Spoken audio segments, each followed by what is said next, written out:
आप सभी को मेरा नमस्कार। मैं राहुल जिंदल, नागपुर महाराष्ट्र से। मेरी फर्म का नाम एके एजेंसीज़। जैसे कि मैं आप सभी से हर बार अनुरोध करता हूं कि भी हमारे चैनल को ज़्यादा से ज़्यादा सब्सक्राइब करें और ज़्यादा से ज़्यादा व्यूज़ को लाइक करें, नोटिफिकेशन ऑन करें, जिससे मैं आप सबके समक्ष जुड़ सकूं। आप लोगों को मैं पूरी 10,000 रेंज में क्रॉकरी की पूरी रेंज आप लोगों को दिखा सकूं। रोज़ वीडियोस के माध्यम से एक एक प्रोडक्ट की मैं जानकारी दे सकूं। इसलिए मैं आप सभी से अनुरोध करता हूं कि आप जब तक मुझे सब्सक्राइब नहीं करेंगे मैं आप लोगों के समक्ष नहीं आ पाऊंगा। तो मेरे अनुरोध को मैं उम्मीद करता हूं आप सब स्वीकार करेंगे। और बहुत दिनों से मेरे व्यूवर्स का और मेरे कई व्यापारियों का था कि भाई आज आप हमको एक बिज़नेस मोटिवेट करने के लिए कुछ जानकारियाँ दें, जो खरीदी के लिए क्या क्या चीज़ें ज़रूरी होती हैं, क्या क्या चीज़ों का हमको ध्यान देना होता है। तो आज मेरा विषय ही आप लोगों को एक बिज़नेस मोटिवेट का मैंने विषय रखा है। आज मैं आपको कोई प्रोडक्ट नहीं दिखाऊंगा। आज मैं आप सबके समक्ष जो रखूंगा वो एक जानकारियाँ दूंगा कि भी खरीदी करते समय आपको हमको क्या चीज़ों की ध्यान रखना चाहिए, व्यापार का क्या चीज़ों का ध्यान रखना चाहिए। तो इन सब चीज़ों का आप ध्यान दें। और जैसे कि आप सब कहीं ना कहीं समझ रहे हैं कि भाई बहुत सारे व्यापार लोग करते हैं, बहुत सारे हम लोगों को कॉल्स आते हैं, बहुत सारे वीडियो कॉल्स आते हैं, ऑडियो कॉल्स आते हैं। तो सभी व्यापारी मुझसे कुछ ना कुछ यही चीज़ कहते हैं कि भाई हम इसको कैसे करें। काफ़ी नए लोग होते हैं जिनने कभी व्यापार नहीं किया है।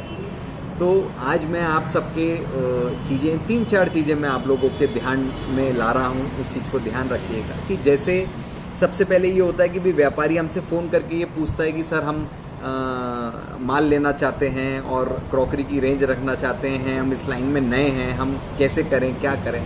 सबसे पहली स्टेप आपको ये ध्यान रखना है कि आपको आपका बजट सेट करना है। कितने रुपए तक की खरीदी आप करना चाहते हैं। उसका कारण ये होता है कि भाई आप व्यापारी से मत पूछिए कि हम कितना माल ले सकते हैं। आप व्यापारी को ये बताइए कि भाई हमारा 1 लाख रुपए का बजट है, हमारा 2 लाख रुपए का बजट है, हमारा 10 लाख रुपए का बजट है। आप जितना बजट बताएंगे उस बजट के हिसाब से माल को सेट करके दिया जा सकता है।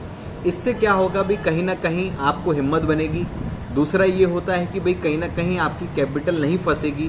उसका कारण क्या होता है कि कभी कभी हम खरीदी के लिए जाते हैं, हम सोचते हैं 50,000 का और हम ले लेते हैं लाख का। तो भाई लाख रुपए का ले लेते हैं तो उसमें हम ऐसे उल्टे सीधे आइटम ले लेते हैं जो कोई काम के ही नहीं है। इसलिए आप अपनी कैपिटल को ना फंसाएं। बड़े सोच के, परख के, व्यापारी पर विश्वास करके आप खरीदी करें। तो जो व्यापारी होता है उसका अपना एक एक्सपीरियंस होता है, अपना एक तजुर्बा होता है। और कोई भी व्यापारी जीवन में ये नहीं चाहेगा कि वो ये चाहे कि आप एक बार उससे 10 लाख का माल ले लें और दोबारा आप उसके यहाँ ना आए। वो हमेशा ये चाहेगा कि भी हर महीने, हर 15 दिन में आप रिपीट ऑर्डर्स दें। इसलिए उनके तजुर्बे को स्वीकार करें, उनके तजुर्बे को समझने का प्रयास करें।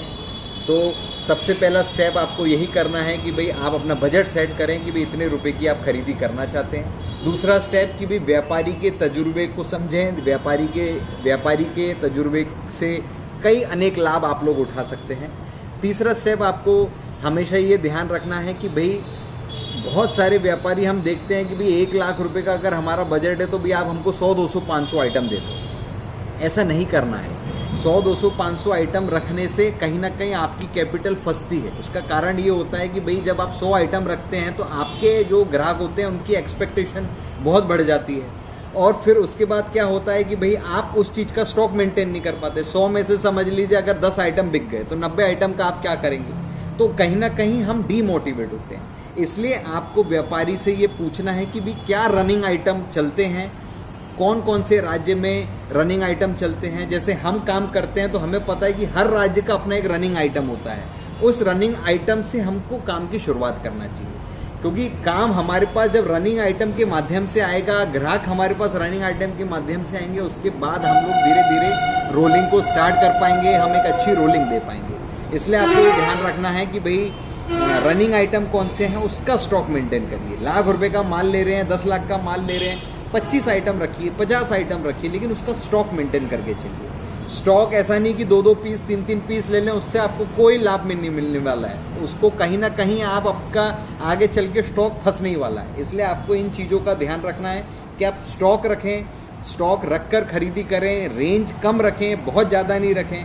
आपको कहीं ना कहीं ये लग रहा होगा कि शायद मैं उल्टी बात बोल रहा हूँ, लेकिन आप ये अनुभव करिएगा कि ये बहुत अच्छी बात है और कहीं ना कहीं आपको इसका बहुत अच्छा एक्सपीरियंस आएगा। जब आप कम रेंज रख के उसका स्टॉक मेंटेन करते हैं तो आपकी पदवी, आपका मार्केट में कहीं ना कहीं मैसेज बहुत अच्छा जाता है। स्टॉक आज नहीं कल निकलेगा, 101% निकलेगा, लेकिन आप स्टॉक रखें। ये हमारा आपसे अनुरोध है। तीसरा, मैंने आपको वही एक गाइडेंस दिया है कि भाई आप रेंज को रखें, बहुत रेंज रखें, लेकिन सीमित रेंज रखें और उसका स्टॉक रखें। इन 3-4 चीज़ों की बातों का आपको पूर्ण रूप से ध्यान देना है।